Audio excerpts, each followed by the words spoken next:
দেশে নদী ভাঙন প্রবণ জেলার মধ্যে একটি কুড়িগ্রাম।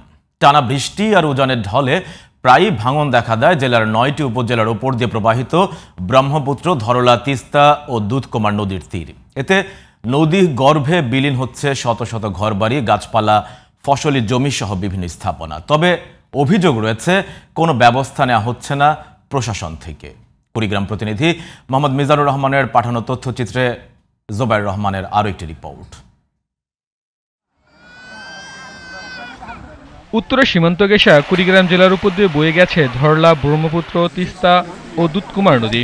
টানা বৃষ্টি ও উজান থেকে নেমে আসা পাহাড়ি ঢলে নদীগুলোতে বৃদ্ধি পায় পানি। তা নেমে গেলে দেখা দেয় তীব্র ভাঙন।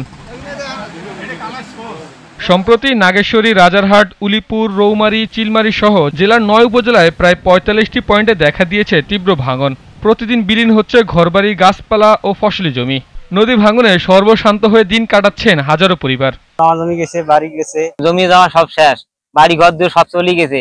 ছেলে মেয়ে নিয়ে খুব একটা দুর্ভিক্ষত পড়ে গেছি। নদী আমার সব বিলীন করে দিয়েছে। বাড়ি ভাঙিয়া আত্মীয় স্বজনের বাড়ি কাছে একটু সামান্য একটু জায়গা নিয়ে বাড়ি করা লাগবে। আমার অসহায় হয়ে গেছে। আমার নদী ভাঙতে ভাঙতে আমাদের অবস্থা পাতি সেটা এখনো যেখানে ঠিকানা নিয়ে আসি এই বাড়িতে, এই বাড়িও আমার টিকতেছে না। ভাঙন রোধে পানি উন্নয়ন বোর্ড বালু ভর্তির জিও ব্যাগ ফেলার ব্যবস্থা নিচ্ছে না বলে অভিযোগ স্থানীয়দের। পানি উন্নয়ন বোর্ড এখানে আসে না এবং বস্তাও মাপে না, ফেলায় না।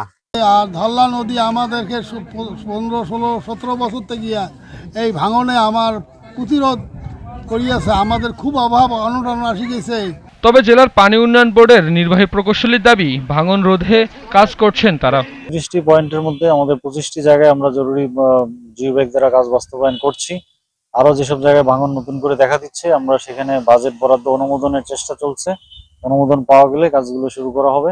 নদী ভাঙন রোধে দ্রুত কার্যকর ব্যবস্থা নেবে সংশ্লিষ্টরা, এমন প্রত্যাশা ভুক্তভোগীদের। Zobayer Rahman, GTV news.